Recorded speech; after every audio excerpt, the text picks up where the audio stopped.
നമ്മൾ ഗ്രീൻ പിന്ന് സെറ്റ് ചെയ്യാൻ പുതിയ കാർഡിൻ്റെ നമ്പർ പിൻ നമ്പർ കിട്ടിയിട്ടില്ലെങ്കിൽ ആ നമ്പർ സെറ്റ് ചെയ്യാം. നമുക്ക് ജസ്റ്റ് കാർഡ് ഇൻസേർട്ട് ചെയ്യാം.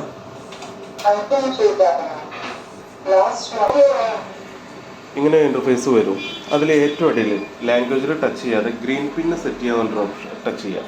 ഓക്കെ, ഗ്രീൻ പിന്ന്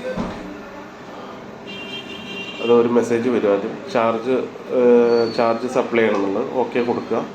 അക്കൗണ്ട് നമ്പർ കൊടുക്കുക. ഇനി അക്കൗണ്ട് നമ്പർ കൊടുത്തു കഴിഞ്ഞാൽ നമ്മളെ ഫോണിലേക്ക് ഒരു OTP വരും.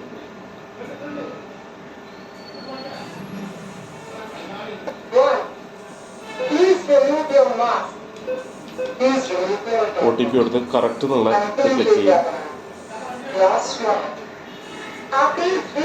ഇനി നമുക്ക് നമ്മുടെ പുതിയ നമ്പർ സെറ്റ് ചെയ്യാൻ പറ്റും.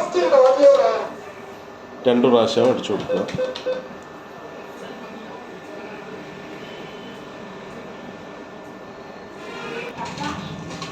അപ്പോൾ നമുക്ക് നമ്മളുടെ ഇത് ഓക്കെ ആണെന്ന് പറഞ്ഞിട്ടുള്ള സക്സസ്ഫുള്ളി എന്ന് പറഞ്ഞിട്ട് റിസീറ്റ് വരും. ഓക്കെ.